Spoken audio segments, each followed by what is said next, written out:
Good evening, everybody, and welcome to a special edition of Socialist Telly, where we are meeting fantastic Ian Hodson of the now unaffiliated Bakers Union, and all-round great lad as well. And I think I can promise you from the chat we were having before the programme, this is going to be a juicy and quite interesting discussion. So batten down the hatches, tighten your seatbelts, do whatever.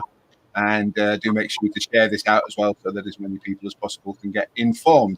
And I'm joined as well by my colleagues, Cornish Demo and Ems. We call you Ems or Welsh Ems, or how does that go there, Ems? And it's, yeah, so we've got apologies for the all-male panel tonight, but the Socialist Telly women were all otherwise occupied and unable to join us, so we're making do as best we can. And yeah, let's crack on. So Ian, welcome to the program. You're a friend of the show. You've been on a few times before. Let's do things slightly the other way around. Give us your thoughts on Labour's conference to begin with in general, and then we'll look in a bit more detail as to the specifics with your union. I thought it was very drab. There seemed very little emotion. I mean, a lot of stuff going on outside. The party, our CWU party was great. I think all of the stuff that was going on at the World Transform was absolutely inspirational. But inside the conference hall, although it looked like there was a few people in the place, there didn't seem to be that many there. I didn't feel like if they were all sat down, there was nobody out mooching around the stalls like there normally was. I mean, there was just no excitement, was there? I mean, it was really flat. Yes, well, I mean, for his speech as well, they actually closed down the two wings of the hall and made everybody sit in the middle to try to do a bit of a David Cameron and create the impression of a crowd when there wasn't really one. As well as having armed police walking up and down the rows, making everybody feel intimidated, and placing a few blokes in suits at strategic points around the hall, so when anybody protested, they could come and start trying to browbeat them into submission. So it was an all-round shocking. We didn't quite have something on the lines of old Walter Wolfgang getting dragged out at the age of 80 or whatever it was, but as we did under Tony Blair. But it was getting along in those lines, and Labour's actually started suspending people now who protested during Starmer's speech, which is again a sign of weakness and insecurity, really, that they feel as though they need to behave like that. Yeah. So I mean, Unite said they didn't think there was anything in there for working people in his speech. I mean, what did you make of it for your members? There was nothing in it for our members. I mean, quite clearly, he's made it very clear this week. Low-paid workers are not on the agenda of the modern New Labour Party. I mean, the idea that you stand on a picket line in 2019 supporting the idea of workers getting £15 an hour, and then you go to your conference when you're in charge and you can make that demand to the nation and put it before the electorate. You decide that we're not entitled as workers to have that sort of aspiration. Shows he doesn't have an ambition for people in my sector or in other sectors. And quite clearly in 2 years' time, I think it could be quite fearful if he's gone from 15 to 10, it might be 5 in 2 years' time, because obviously you do understand that he can't keep his pledges that he's got. So I'd be worried. I would be worried. What did you two lads make of it? Because you were keeping up to what Starmer was droning on about for an hour and a half. Yeah. Well, it did bring to mind with all these police mooching around the hall and on the end of the aisles that, well, they accused we who supported Corbyn as being Stalinist, of being cultish, of not wanting to tolerate dissent in any way. And here we go with police being used misappropriately, quite frankly, to intimidate Labour members of all people. Your ardent activists, your supporters, to intimidate them into silence, and that failed in a number of cases. And those people that were speaking out and were determined to be heard and were determined to voice their displeasure at the direction that Keir Starmer is taking the Labour Party now, are now being hunted down and victimized and ready to be purged as well. It's incredulous what he is doing to our movement. He is trashing it.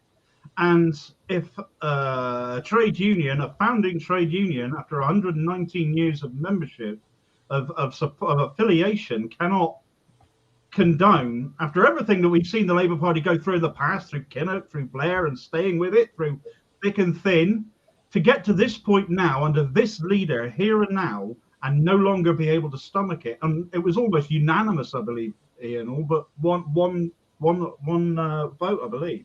To vote to disaffiliate after all that time, all that history, all that time and effort devoted to the movement, and there's just no apology. There's no sense of contrition. It's just carrying on regardless in a direction that I really can't see the Labour Party surviving if it's allowed to persist. Don't know what you made of it, Ems. The speech, get the silly bits out of the way. You know what I found quite funny? It reminded me partly of Liz Truss. Remember that silly speech of Liz Truss? The apples, the wheat, and everything like that. The way he was doing the shoulder jig back and forth, and the long pauses. And also I noticed he was delivering his punchlines like Theresa May doing them in Prime Minister questions. He'd do the lean on the bench and deliver his lines.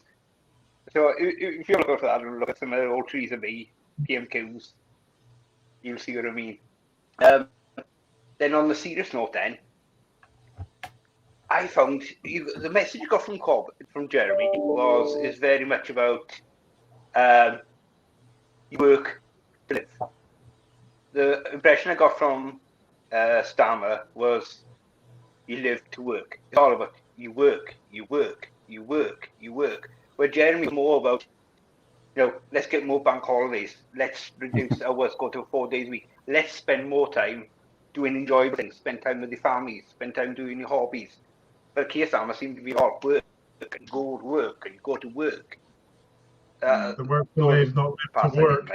Line has got turned on its head a bit. Really. I hadn't twigged onto the posing. He is a bit of a poser, isn't he? He was doing all these stances. I mean, thank goodness he wasn't doing that Tory power stance. Though, frankly, the way his politics is going these days, he might as well have done. The only you wouldn't have been able to tell because he was hiding behind the podium, wouldn't he? I mean, not that I used to much. He has done it already, though. He has done it. Well, I remember. There's photos going on, yeah. He's done it, yeah. I mean, frankly, the only thing different between the Labour Party narrative under Starmer now and under Boris Johnson, the only difference between the pair of them is a hairbrush, frankly. One can use one and the other one doesn't. That is the sad state of affairs that we are at now. Well, and I can't take credit for that line either because it came up on Twitter earlier on. Boris Johnson, Boris with Brill cream, I guess that's the that's the difference. But yeah, it was interesting. I mean, the best summary I saw of the speech in general was, spend your first 17 years learning to obey the rules and work, and then spend the rest of your life obeying the rules and working. And that was pretty much about as much substance that was in the whole thing, And I mean, you expect that his spin team are going to be out there desperately trying to portray it as a triumph and something interesting, etc. But I mean, it was, I mean, my wife's not quite as political as me, and she kept coming in and out while I was listening to it. At one point, she says, "Is he still talking? Has he said anything yet?" And it was just not really, not really. And she was very puzzled by this whole where he had to, I've got the eye on the object look. And, she said, what does that mean? I said, well, he means eye on the prize or eye on the goal or eye on the ball. But it doesn't, it wouldn't do to say that like an ordinary person. You've got to think of a different way, a more obscure way to put it. And that was, it was, and these little pauses trying to look dramatic and stuff. And it just didn't work, But cartoonists are having a field day and making him into a square blocky robot. I've noticed on a couple of occasions now. So it's yes. Theresa May will be relieved that it's no longer aimed at her anymore because it looks like Mr. Forensic is taking a robotic crown. But it is what it is, isn't it?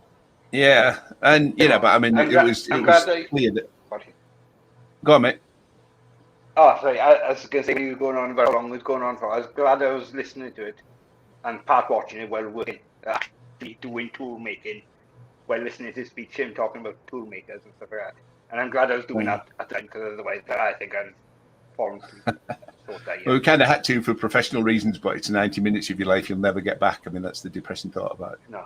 I mean, it was also clear they'd bust in a ton of people to just fill out the seats, because the pass colours were different on most of the people, and as it turns out, I got a bit of information this morning from somebody who said that she's been going to the conference every year for decades, and said normally whenever it's the leader's speech, it's queued round the block, and you can't, there's not enough room to get everybody in, and you end up with overflow rooms and people outside and all sorts.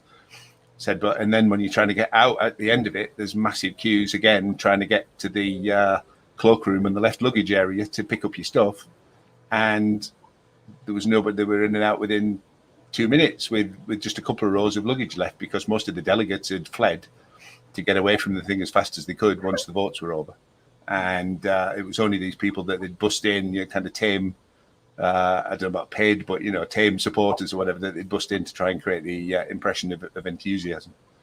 And then close down 2/3 of the auditorium by the sounds of it to, make it look full when it wasn't, and then place their microphones at strategic points to try and make it sound loud. So, I mean, that was, it's probably not worth going any further into it than that. But a few other things interesting happened during the conference, Ian. So tell us a little bit about the Bakers of affiliation or disaffiliation vote and how that all panned out. So obviously, we came on during our conference and talked about the issue that our members felt when they conducted that survey. Quite clearly, there was a small vote in favour of disaffiliation. One of the things that we attempted to do was try and reach, out to the Labour Party to see if we could resolve those issues, to see if the party would want to work with us to try and improve our relationship. And I had a number of conversations with Dave Wood, who's the Chulo guy, not the Chulo guy, the trade union coordinator. Pleasant enough guy when you speak to him on his phone. Obviously, very forgetful. He kept forgetting to phone me back. We reached an agreement where apparently Jenny Chapman was going to chair a meeting, and if Keir was available, he was going to come in, and he was going to consist of our executive, myself and Sarah, the general secretary, and some of our branch secretaries. Obviously, there was a bit surprised we weren't bringing officers in, but I had to explain to him, we're not that type of a union. We work on the shop floor. Our people are grassroots workers, and it's just like Pauline, who sat on the NEC. She's the branch secretary at a bakery over in Barnsley. She's not an officer. We didn't put an officer up, but quite clearly, despite all of those attempts at resolving the difficulties that we had, the only correspondence I actually got was an auto exclusion letter, which I read about obviously when Lee Harpin printed it in the newspaper, and obviously it appeared on social media, and that's the only correspondence we've had from the party. In fact, on Sunday, Angela Rayner brought us up to a room that she had, and that's the first time any of the leadership have met our new general secretary too. They were that interested in the Bakers Union.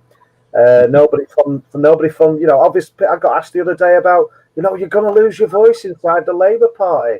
Well, we haven't had one.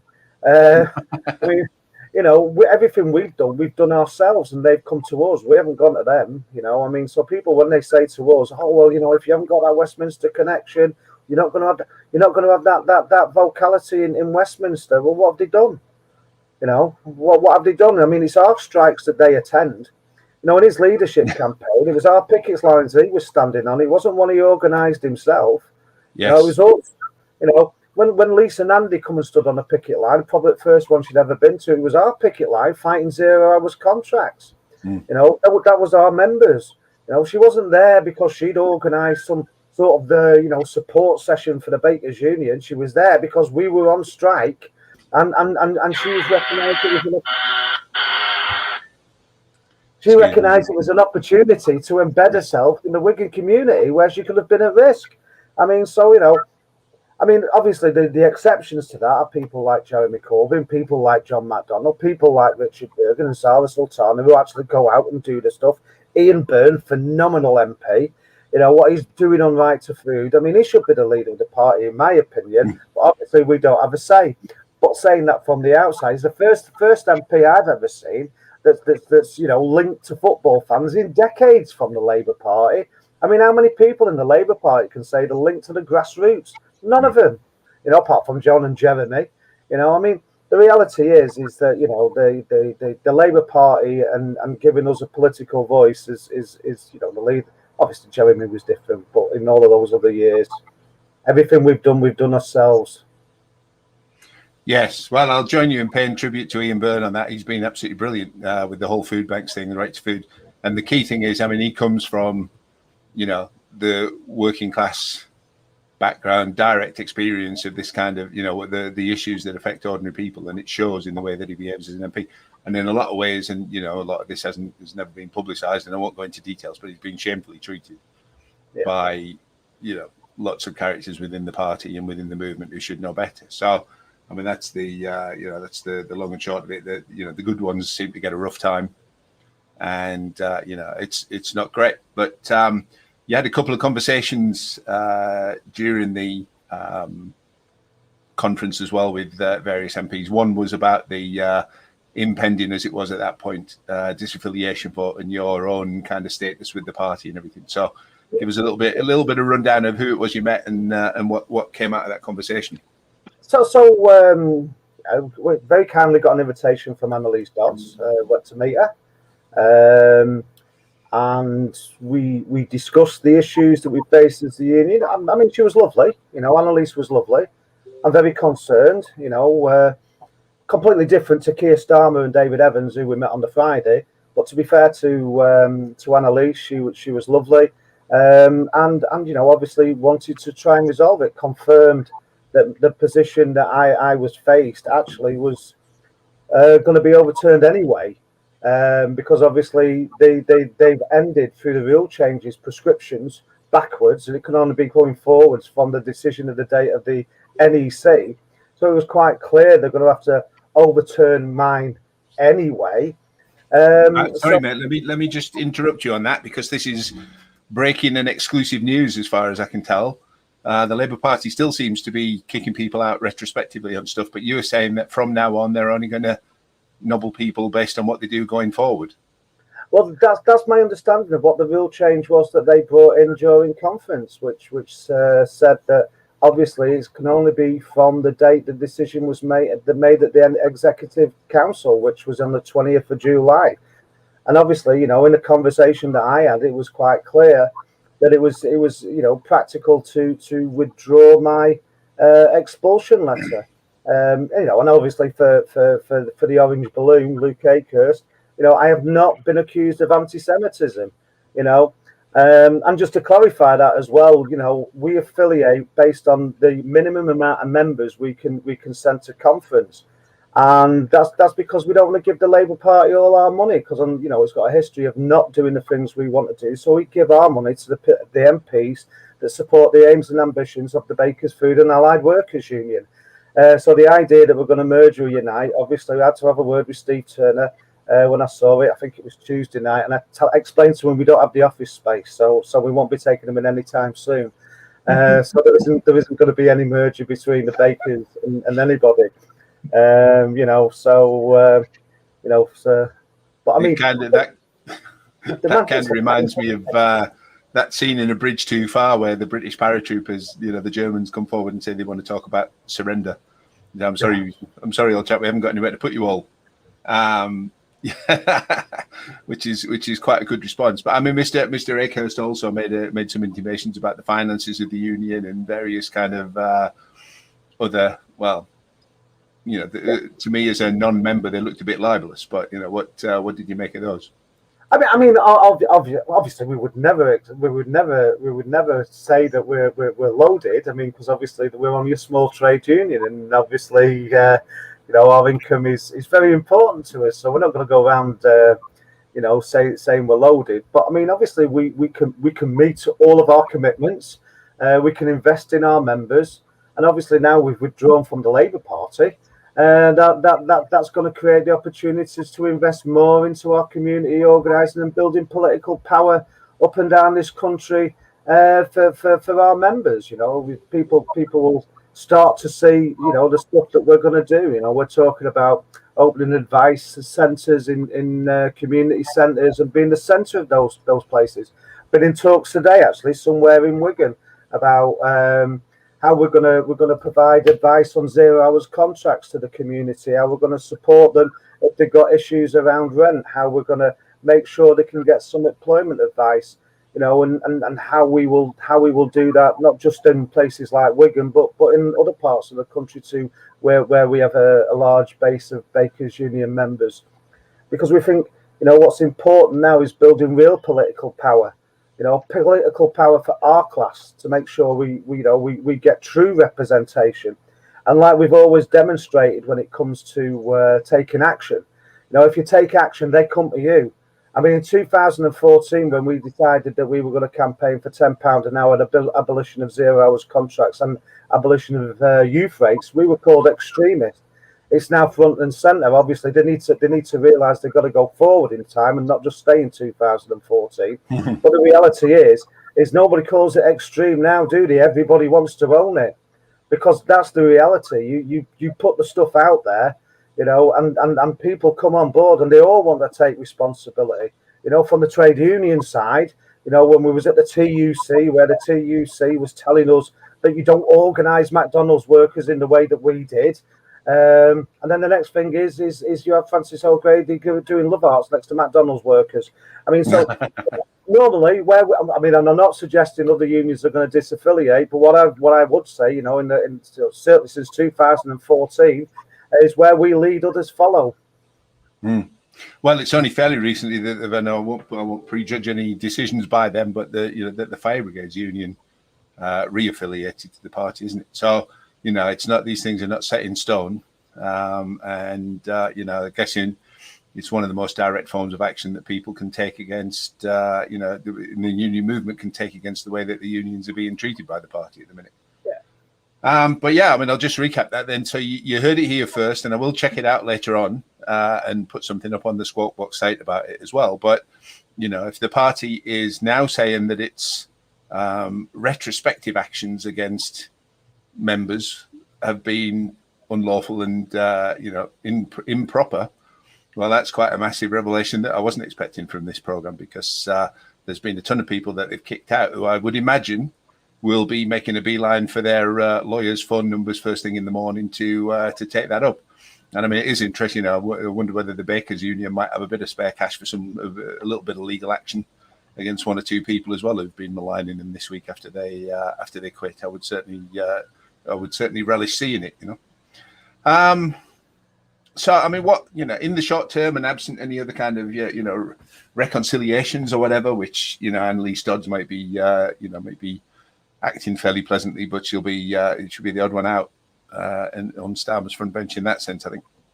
But, where do the Bakers go next in terms of how are you going to organise? How are you going to get the biggest bang for the buck for your members, etc.? So we will negotiate with employers who we have recognition agreements, and we will organise workplaces. Our power will be in those areas. I mean, workplace power is what will drive our agenda, as it always has been, actually. I mean, because we can't rely on politicians. I mean, the Labour Party hasn't won an election since 2005, and before that, it wasn't winning them that frequently. And obviously, apart from like the 1945 Attlee government, and a couple of crumbs off the table in the 60s, I mean, the Labour Party hasn't really delivered. I mean, when I was looking at the history, because obviously I was writing an article for the Morning Star and they wanted me to cover our history, what I noticed was, in 1902, John Jenkins, our then General Secretary, was explaining the reasons why it was time for Labour and time to end our relationship with the Liberal Party. It was always seen as the voice of the working people at the time. And it said, I mean, this was really interesting, because I just thought 1902, 2021, the Liberal Party is split into three factions. It has an opposition going in the wrong direction from what everybody else expects them to be. The King is feeding 500,000 people because they're too poor to feed themselves. And then I thought to myself, 119 years of a political party, and in the UK in 2021, we have a Labour Party split into different factions. I think there might be more than three. And, a leadership that's going in the opposite direction to where the majority of people are. I mean, even the poll that's come out shows that more people are in favour of raising the minimum wage than against it. More people are in favour of public ownership than against it. And yet the leadership wants to not. I mean, even the Tories are nationalising stuff. But here we are in 2021, with a mirror situation of how we levied our members to set up the Labour Party. And, we're now, as a union, and when you say, what are we going to do? We're going to bring a lot of academics together. This was in our plans anyway. We're going to bring a lot of academics together to cover the issues around mental health, and low pay, the issues of the fact what food poverty means to people, and how that impacts on their working life, what it means for their children, and identify key legislation that needs to be changed, to really drive through real change that will impact on the people that we represent, but also their neighbours. We will raise it there, and we will make it election issues, for all the parties. I mean, we're not restrained now, are we? We're quite free. We can put pressure on all of those parties now.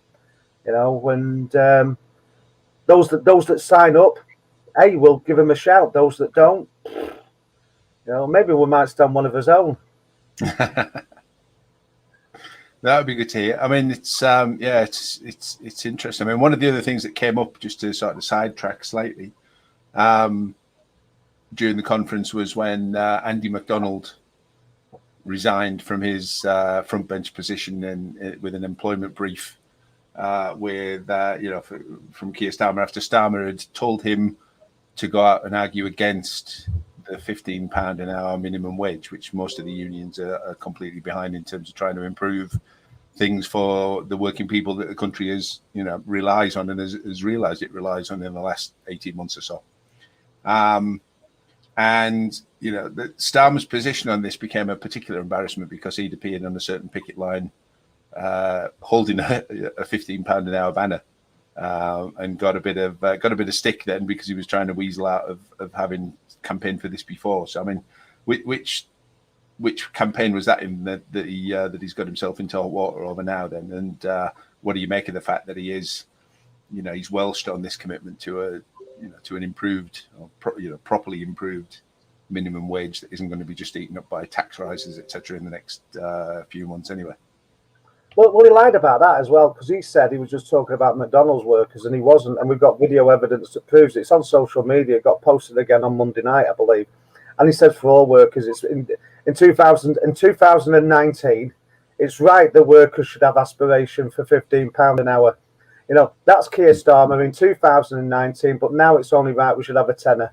I mean, for me, the thing about Andy MacDonald, and the other thing that Andy MacDonald should also be upset about is on Friday at the Chulo meeting with all the trade unions there, all of us are sat there. Our General Secretary, Sarah, raised the issue of £10 an hour and said, our union's campaigning for 15. Keir Starmer's response was, we are open on £10 an hour. We are open on £10 an hour. And then, obviously, when you hear, that he's told Andy MacDonald, you go and tell him it's £10 an hour and you don't accept 15, we're not moving on it, he quite clearly lied. But also, Angela Rayner gave us the same commitment in the same meeting when pressed by the GMB. So, I mean, they came to us and they lied, and that's the truth. They lied to us. They told us they were open and they understood our claim for £15 an hour from the trade unions on Friday at the Chulo meeting. And you should be able to ask anybody at that meeting whether I'm telling the truth or not. If they're honest with you, they'll tell you I'm right.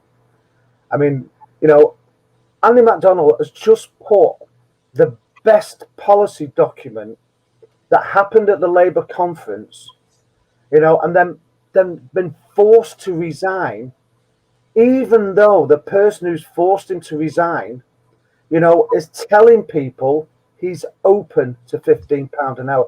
That's dishonesty in my book. As he was dishonest when he got interviewed and said he was just talking about McDonald's workers in 2019, because he wasn't. He was talking about all workers, and he supported the call for all workers, because if you look on the banner, it says New Deal for Workers, and it was linked with the CWU campaign. And the campaign was, we were saying £15 an hour. We were just the first union to go on strike for the New Deal. But we linked it with that, and we were working very closely with Dave Ward in his campaign at the time. And obviously, you know, as it's progressed, so he's a liar. Yeah, and I think it's one of the most blatant examples and one of the most clear-cut examples that the public have seen now, actually, aside from perhaps his appearance on Mar on Sunday, when Mar presented him with pledge 5 of his 10 pledges and asked him about his going back on wanting to nationalise electric companies, which he did. He pointed to that and said, "Where's nationalisation on that post when it's got common ownership and putting things back in public hands written all over the screen?" I mean, he's staring at his own words and lying still. And this, I think, is going to be the fundamental problem for Labour going forward, and all of the trade unions that are still affiliated to them. If you're hanging your coat on what Keir Starmer is going to be able to achieve, people are going to look at this man and say he has been fundamentally dishonest. It doesn't really matter what he comes out and says or what he comes out and promises. Will you believe anything he says? Now, of course, you expect Boris Johnson to lie because he's made a career out of it.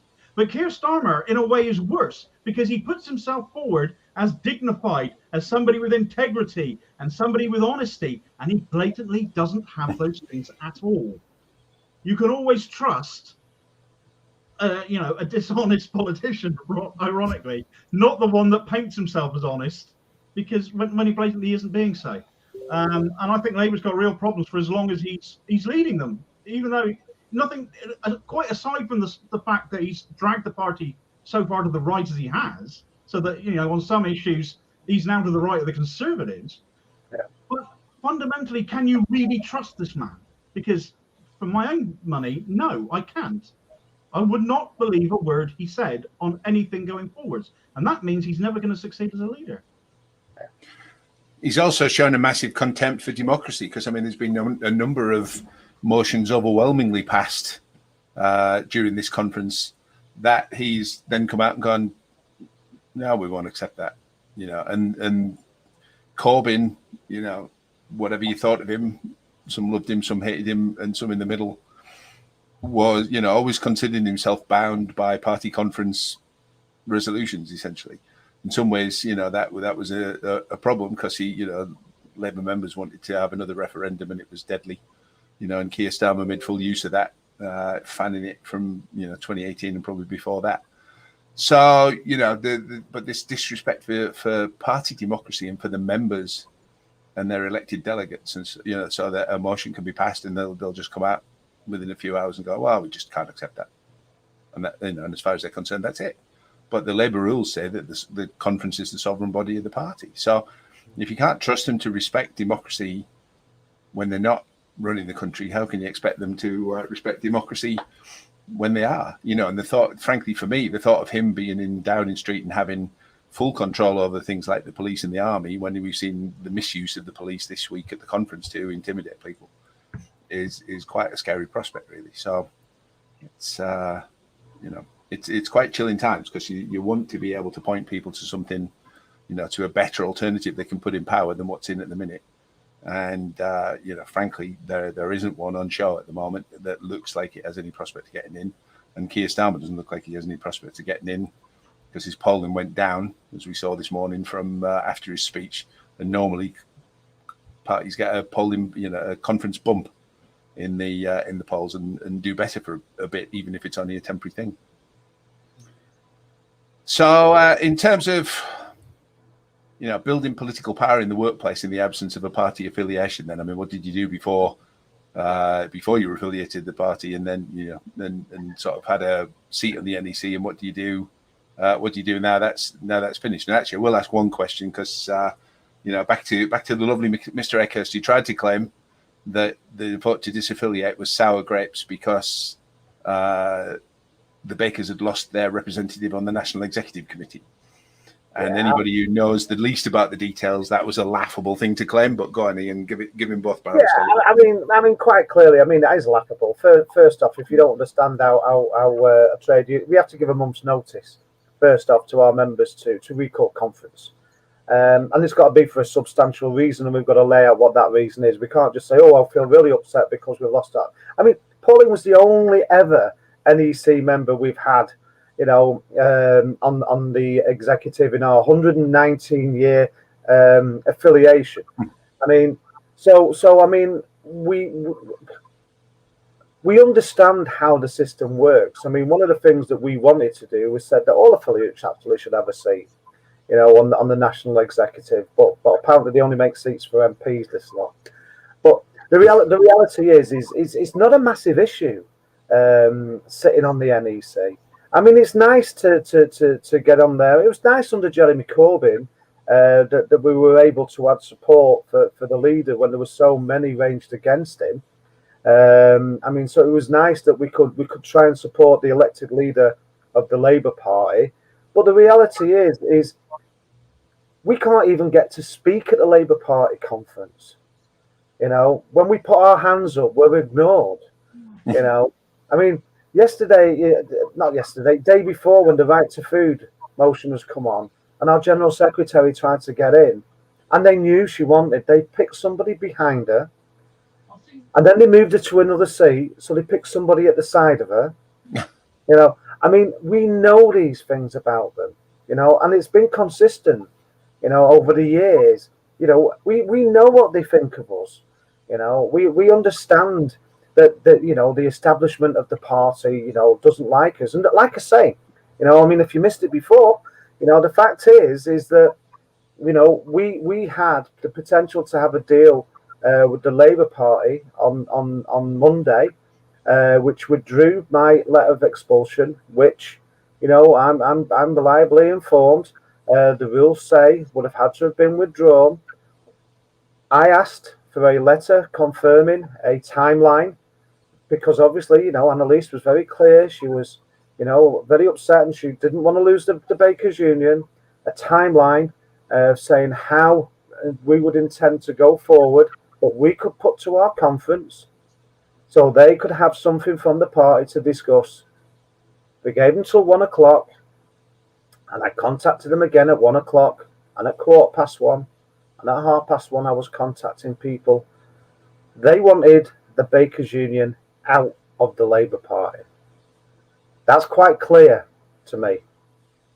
But you see, our members aren't the type of people you mess with in relation to, attacks. They won't accept being bullied by anybody, and they'll go on their own, decision. They won't be forced out by somebody if they don't want to be. They leave, and they leave with their heads held high. Because they do it for a justifiable reason.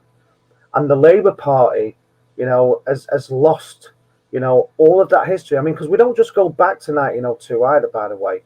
We go back to Keir Hardie. We started with Keir and we finished with Keir. 1893, Keir Hardie addressed the Bakers Union in London. It was a joint meeting of operative bakers and Jewish bakers, who the operative bakers were striking on behalf of. Because of their exploitation that they were suffering. We have a long relation of standing in solidarity with other workers, regardless of which union we're in. And that's what, the soul, in my opinion, of what the Labour Party is supposed to stand for. If it doesn't stand for that and it stands up for the bosses rather than the workers, I mean, where do we go?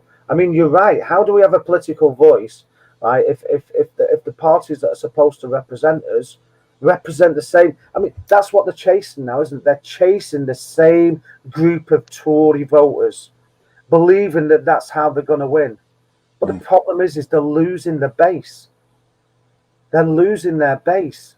And if they lose the base, they can't keep hold of that. They can get as many Tory voters as they want, because there'll always be more Tory voters that stay with the Tory party than leave them. You know, and the Labour Party's got real difficulties. They're changing their boundaries, you know, so it's going to make it even harder for them to win. They needed unity. I mean, he says he's about winning and not bothered about unity. He's got no idea how to win an election. He's only been in 5 years, and he stood in a safe seat, and he stood at a time when quite clearly, you know, Labour was able to get elected. I mean, but he's got no politics that enables him to move the party forward or able to win an election. He's a loser, and the people around him are losers, you know. And Ed Miliband was a loser, you know, and Gordon Brown was a loser, and Keir Starmer is going to be a loser. And where's our opportunity to change things when it's so dire for so many people? Millions are going to be made unemployment because of this pandemic. Where's our political voice? You know, during COVID crisis, 130,000 people dead. Where was the people standing up for us? You know, the people are going to lose that universal credit. They're already in hardship. Where are they going to get the money from to find that, you know, the loss of that? And those are working people in the main. You know, they're going to be down the food bank, like most of our people found themselves having to rely on charity. You know, we kept the nation fed, but 40% of our members and those people that work in our sector said that they had to rely on charity of family and friends to enable them to put food on the table. 35% of them informed us that they did without food. They did without food so others in the house could eat. You know, and 7.5% of them used food banks. That's appalling. These are the people that kept the nation fed. Where was our political voice? You know, we told the Labour Party this stuff. Why would they not raise it in Parliament? No, they were too busy saying, we agree with the Tory party. We agree with these rules. You know, if it hadn't been for Jeremy Corbyn, the furlough scheme that's ending today wouldn't have existed, because this lot would never have pushed them for it. And just in case people didn't realise, yes, it was Jeremy Corbyn that got the furlough scheme in. He worked with the TUC to achieve it, and John McDonnell. It was nothing to do with this shower. And Howard Beckett had got very little credit for it as well. So, yeah, I mean, that's the, you know, that was one of the funny things from the speech in a very unfunny way, really, that everything he was hitting Boris Johnson for, he spent the last 18 months propping Boris Johnson up doing, and in some cases driving Boris Johnson further in doing. So if you look at the schools issue, you know, he was the one telling Boris Johnson, no ifs, no buts, get those bloody school gates open on, you know, whatever it was of September last year, and I won't accept anything, you know, any equivocation. And that was madness, because it was plain then, and, you know, even plainer now, that it's the schools that have been driving this thing.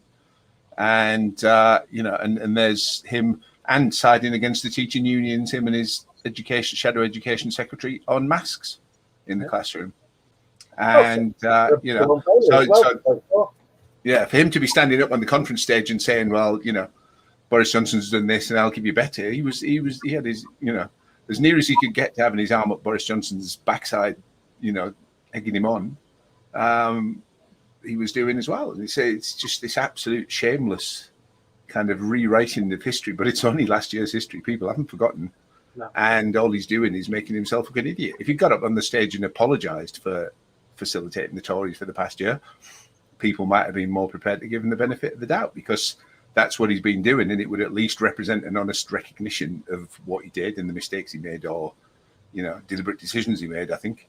And you could say, okay, well, you know, there's a moment of honesty. Let's maybe see what he's going to say next. But he came on straight away with all this kind of shtick, you know, about his working class parents, and his dad owned the factory. His dad wasn't just, you know, some drone working on the shop floor. He was the, you know, he was the owner of the factory. And, you know, trying to make out this, it seems to be a pattern on the Labour right that you overclaim your working class credentials, and they never have any of their own. It's just about their, you know, what the parents did or something, and that never doesn't usually stand up to scrutiny. So, yeah, I mean, that's, you know, it's a tragic situation. That's the problem. I mean, you could make a farce out of it and it would be really funny. You know, the thick of it would add nothing on what's going on in the Labour Party in a minute in a lot of ways. And yet, you know, while this is all happening, we're still losing 1,000 people a week to COVID, and, you know, and rising. And we're still seeing people, you know, getting exploited and 0 hours contracts and all the other bollocks that comes out of, you know, this unfair situation that the Labour Party should be opposing and has a massive open goal in terms of making the argument on. Boris Johnson had an absolute crap week with, you know, queues at petrol stations and stuff. And, you know, we hardly heard a thing about it, you know, because he's been too busy this conference, attacking the left and trying to rig the rules so that, you know, you can never have a left-wing leader again. And that, you know, people are not blind to that. And that one of the funniest things this week, in a genuine sense, was the Bassett law kind of vox pop. And if you saw it, that I think the Sky News did, where they went round John Mann. I mean, John Mann must have been, you know, very angrily, you know, kind of kicking the cat or whatever, because it was, you know, people in Bassett law saying bring back Jeremy Corbyn, you know, because if they knew who Keir Starmer was at all, they just said, well, you know, bring back the old guy. Yeah. At least, you know, they couldn't even necessarily remember Jeremy Corbyn's name, but they knew, you know, they could tell you more about him and what he stood for than Keir Starmer. And God help us, that's the, you know, we have a one-party state under 2 badges at the minute, really. And they only they seem to outdo each other on dishonesty. And, you know, and Boris Johnson wins on that because at least he's kind of cheerfully dishonest and nobody really expects any different of him, whereas Keir Starmer tries to pretend to be something else and actually campaigned on integrity and authority and unity. What was it? Unity. Oh, God, yeah. Unity. It's strength. No. Yeah. So, you know, I'd just say, he's Steve, sussed, you know. Yeah, I was just going to say. I mean, I would say this as well, Steve. I mean, because obviously you mentioned it in the speech, you know, his speech before, and I think it's an important point for anybody that's interested. I mean, I always measure what leaders say by the way that they talk, and if the leader says to me "I" and "me" instead of "we" and "us," then they're not going to represent you very well because they're interested in themselves. I mean, I think it's an important thing that we always pick up on. So they may change the language, but you can tell someone who means when it's us, and you can tell someone who means it when it's I. Yes, you know? I call it failing the I test. Yeah. With a letter I. That's the long and the short. Yeah, and socialism's about we and us, and anything else is about I and me. And you know, you can tell when these politicians are getting up and they seem to think that they've got to sell themselves, and that's the you know, and their own kind of importance. What did you say one time? These are the values of the movement because these are my values. Yeah. What? I'm sorry, but you know, that's kind of the wrong way around, because you get into the movement because their values are the ones you want to have, not the other. You know, he's not the God character. Somebody put a cartoon out of this, you know, Emperor, whatever it was, out of 300. Oh yeah, Xerxes out of 300 standing there like this, and then Keir Starmer standing there the same, and it was the similar kind of, you know, look upon me and tremble. But no, you know, most people are looking on him and pissing themselves laughing. I saw him with the punch bag. You know what I mean? You know, the punch bag was shocking. You know, what a shocking example of the idea of strength. Look at me, I can. No, don't do it, Keir.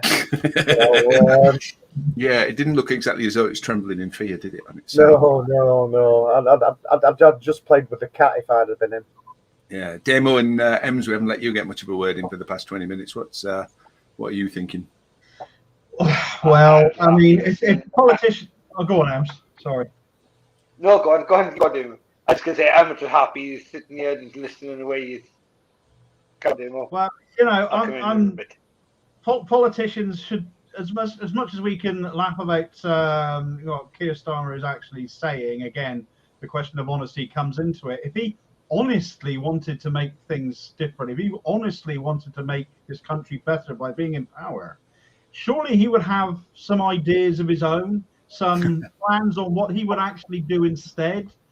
But that seems to be the surefire way to make Keir Starmer shut up, because if you ask him what would you do instead, there's no answer. He's been supporting Boris Johnson and the Conservatives, as has been said on the show already, throughout the COVID crisis, throughout the pandemic. He hasn't spoken out against this fuel crisis or anything like that. This is all massive amounts of capital that he could be, you know, generating for himself if he would just come up with an alternative.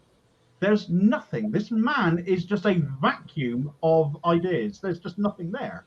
Absolutely no no integrity, no honesty, certainly no unity, but there's no plans either. There's no ideas, no policy to flesh out what would you do instead. You want to lead this country. What would you do for this country? How would you fix what is going on now? How are you going to make my life better? There's nothing there. Absolutely zero. And he's got no chance of being elected if he's not going to stand for something. Standing for my dad's a toolmaker isn't going to cut it. You know, okay, your dad's a toolmaker. Mine was a postman. Should we make me prime minister instead then? But you know, it's not an argument. It's not a plan for running the country. So come on, if you want to run the country, and quite frankly, if you came out with any ideas now, I probably wouldn't believe them because you're dishonest. But come out with some, because people have got to vote for you for a reason. They are not going to vote for you because you're wooden. Well, I mean, that's the excuse me. I'll just throw this in, the fact that, you know, when we saw the polling go down this morning, we saw in Hartlepool, you know, the polling and sort of, you know, what do you call them, sophologists who were analysing the whole thing said Keir Starmer is the problem. The more people see of him, the less they want to vote Labour. And I think it's kind of, you know, somebody called him a vacuum. I think he's more like a black hole. It's just no light comes out. Everything gets sucked in, but never, you know, nothing good ever comes out. And it's this kind of, if you looked at those results, they were really weird because the Tories had stood still. Labour went down. What used to be the Brexit party went up one, but the other parties all lost as well. So these votes just seemed to disappear, but not end up anywhere. So they just sucks the light and life out of the whole, you know, kind of electoral landscape. Where instead of trying to take votes from the Tories, he's shedding them from Labour. But they're not even necessarily going to the Tories. It's people who look at him and think, I'm just not going to vote at all. And that's just it. That, you know, when we've got more people, I think more people didn't vote in the last election than the winning side got, you know, just about, or certainly a huge chunk, then, you know, to actually just drive voters away from even voting at all is just unforgivable.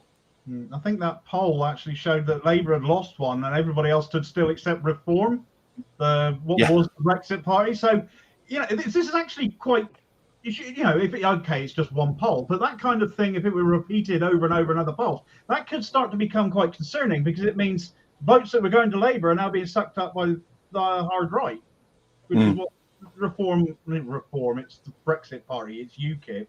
It's, you know, it's that, you know, further right than the Tories group. And if they're hoovering the votes up, that should be a concern because, you know, we've seen the fascism rise in this country before. We don't want to see it happen again because Labour is leaving a massive political vacuum and working class people are looking for someone to back who is making the right noises to them.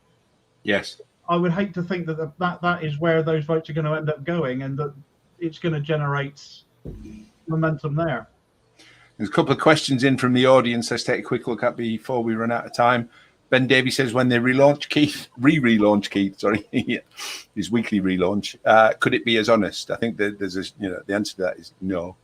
But this one probably takes a bit more discussion about finding where does the left go now? And can we undo the new rules that Starmer has brought in? The second part of that is it's an uphill battle if it's going to happen, and it'll be the unions that drive it if it does.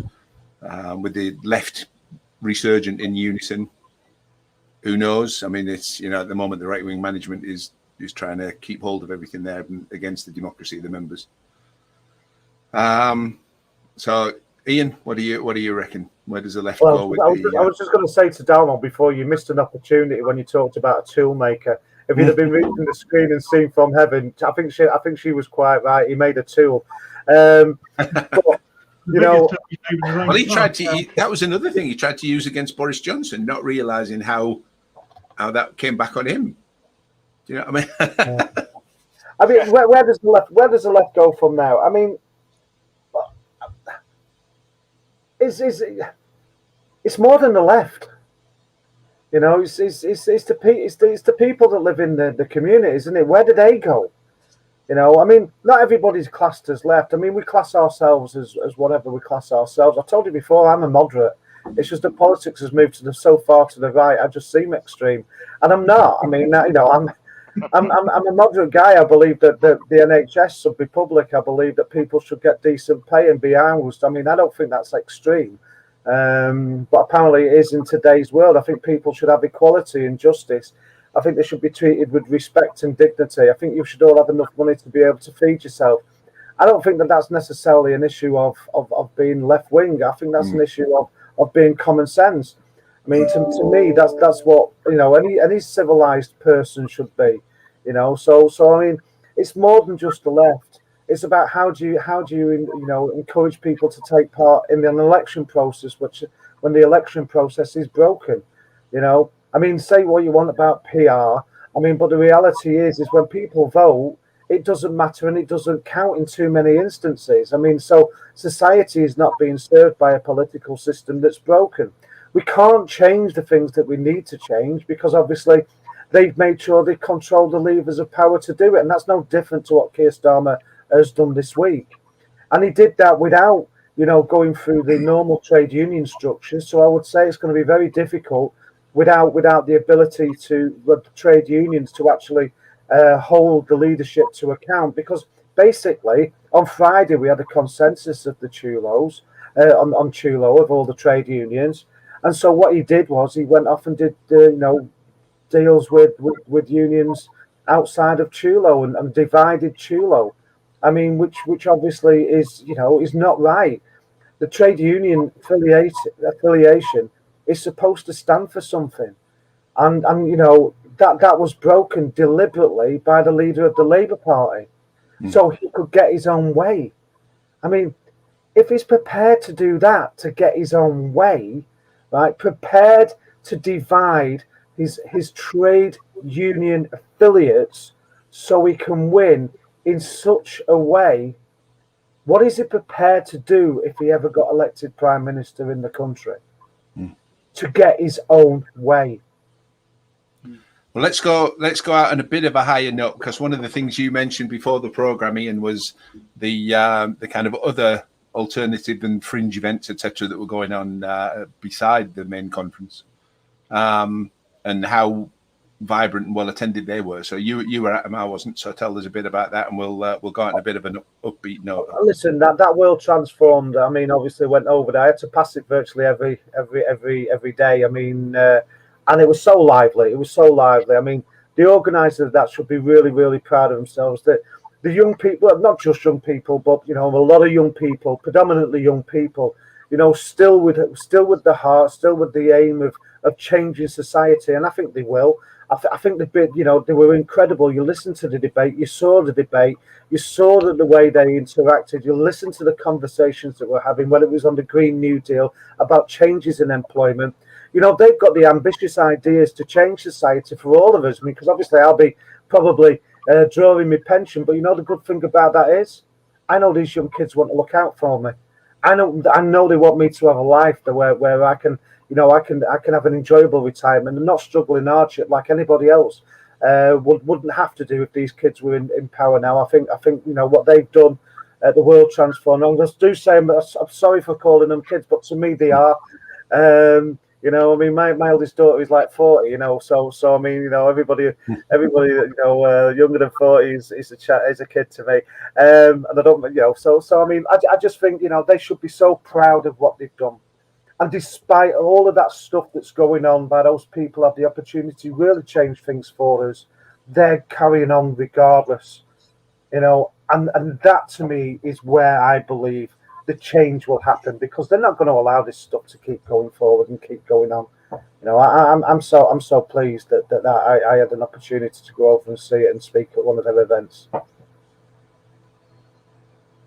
Very good. Either you want to get a last word in the last minute? I just wanted to say, did anybody see the World Transform event with the Socialist Campaign Group? Say that again, Em's going to. Oh, sorry. The World Transformed event with the Socialist Campaign Group. Yeah, I think that was what Ian was just on about now. So. Yeah. Oh, was it? Yeah, it was sorry. The Socialist Campaign Group event. Sorry. Yeah, I mean, there was some really good bits with Zara Sultana and with Jeremy and so on. And Jeremy speaking in a very frank way as well. I thought that was the interesting thing, that he didn't look like he's been previously, where he's been trying to be diplomatic. It was almost like he's thinking, well, these buggers are never going to give me my place in the party back, so I'm going to say what I think. And even kind of intimating that he may stand as an independent candidate if there's a general election called, which, of course, we think he should. So I'll be there for him. Say that again? I said we'll be there for him. Well, that's it. And a few people going up to Wigan to campaign against Lisa Nandy, most likely. But after she was saying she would be working, trying to get him unseated. So that was it. That was interesting. So I think we'll round it off there, guys. I'll say thank you to everybody who has been participating in the show through the comments. Still the last few comments coming through here. And thanks to the lads for joining us. I hope you found that an illuminating discussion. I think it's been lively, and certainly I wasn't sure would we fill the hour or have a short program tonight, and certainly I think we've gone a while longer if we were that way inclined. So thank you, everybody, and again, just say the usual bits. Do make sure to subscribe, hit the notification bells, whatever else, to make sure you get informed as to what's going on. And this will remain available to watch on catch up, so get sharing it and make sure that everybody else gets to catch up with what that's all going on about as well. Thank you very much, and good luck to the Bakers Union. And I will mention as well, Ian, because you said before, you don't have to be a baker or a food worker to be a member. Correct. As long as if you want to join as a solidarity member of the union, then you are more than welcome to do so by the sounds of it. So enjoy the rest of your week, everybody. And if you're not in the union, consider the bakers. Take care, folks.